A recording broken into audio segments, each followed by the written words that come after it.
it's very enjoyable to watch social commentary through the lens of horror. But also it is something that's thrilling. Oh, No, thanks. it's lovely to meet you. No problem. Yeah, cold storage is so much fun. It is an absolute joy from start to finish. Johnny, where did it come from?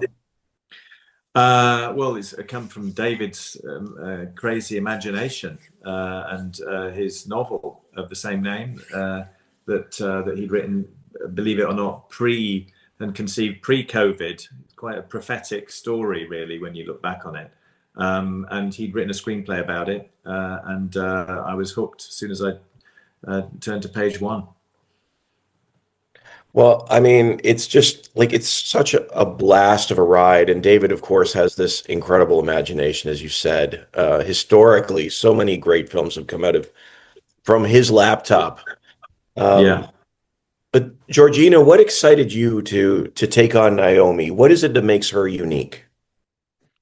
Um, she is it's she's fun. I love that she's having so much fun in the face of all of this. I really enjoy the fact that she is propelling things forward at the beginning, this, dynamic between her and Tea Cake of where they're kind of playing chicken, and she wants to go further and further and she wants to go into this adventure. And I thought it was quite sweet. She has a line where she says, this is the most fun I've had in forever, because she's a single mom and she's at school and she doesn't get to do this type of thing often. I mean, no one does. But yeah, it was just really enjoyable to get to step into her shoes. It's quite a night out for her. It's, Yeah. it's not exactly the most ideal circumstances, of course, but um, Johnny, I'd love to talk to you about the visuals here because, certainly we've got David's script, but this film goes for it in a number of spots, and this I want to say it's not a virus, it's a Fungus. Yeah. Kind of fungus. like it. Yeah. Fungus, absolutely. But in your mind, like here you are getting the chance to blow some people up and all this stuff. Like what inspired the look of these particular visuals in a film like this?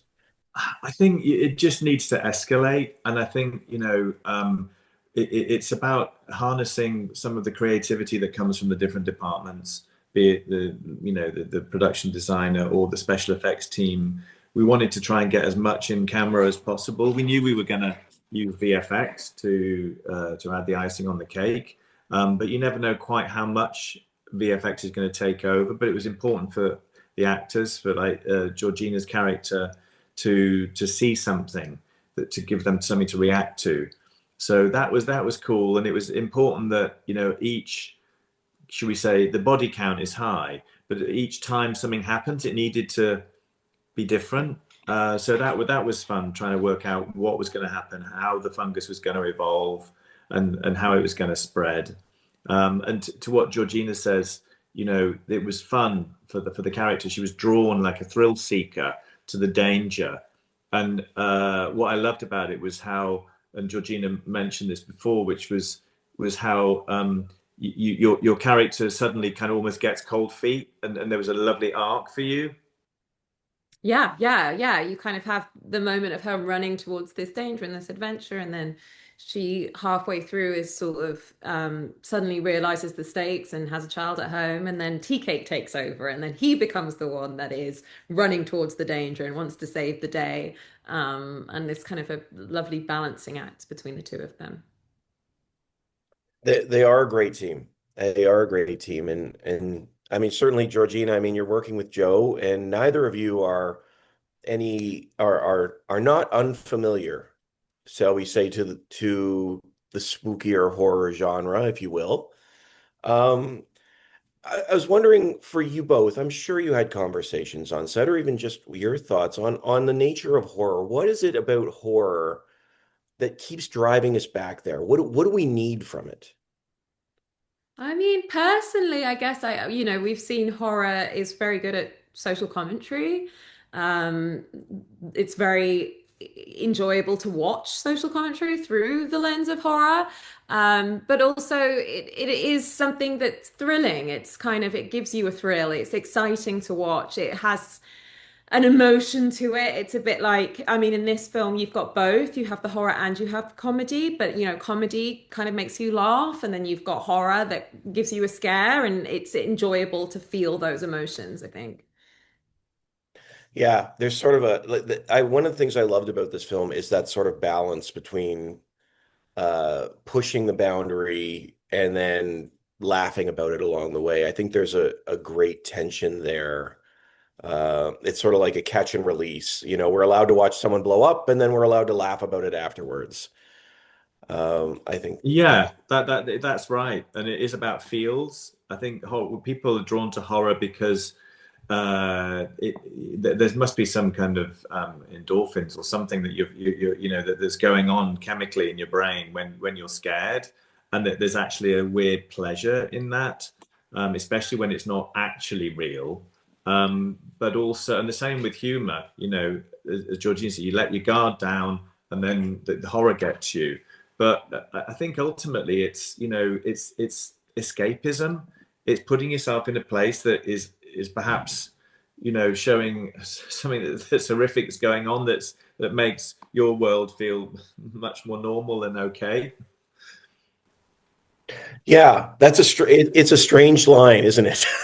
It's like there's something about distancing ourselves that allows us to look at things that we've been through and give it a bit of a fresh lens. I mean, this is not for, I don't want to get it in this way because this is not a pandemic film, but we did come through the pandemic, and all of a sudden we're dealing with Yeah, this killer fungus that is, you know, blowing, no, I don't say blowing our minds, but that sounds a little dark in what I was trying to say. yeah. It's not a dark movie in that sense. It's finding the lightness, and yes, we've all had that shared experience. And there's a moment where that's referred to, and it gets a huge laugh. You know, because it's like the release and the absurdity of that situation. But you're more experienced in horror than anybody, pretty much, Georgina, with the things that Yeah, you've been doing. can't get away from it. You must enjoy it though, right? No, I do. I love horror. I love horror. I think it's so much fun. I love watching horror films. I really enjoy being in horror films. And yeah, I think they're great. Well, having said that, Georgina, I mean, this is an incredible cast. I would love to know, in your mind, who would be most likely to survive the zombie apocalypse? Um, Well, I mean, probably Liam Neeson, right? If anyone's going to survive anything, it's going to be Liam Neeson. So yeah, I'd put best bets on him. he finds a way. He Yeah, finds a he way. always finds a The man way. finds a way. Honestly, to both of you, the film's so fun. What do you hope people take away from Cold Storage? Well, I just think it should be it's in about 98 minutes of escapist, unashamed fun and entertainment. It's like classic entertainment. You know, it's not trying to. It's not going to tax your brain. It's scary. It's based on facts as well. But it spirals into such a crazy scenario that it's like you've gone on a roller coaster. I mean, and that is enjoyable in that moment. You know, it's yeah. If you want something more serious, you go and see Hamlet. You know, but this is a popcorn movie.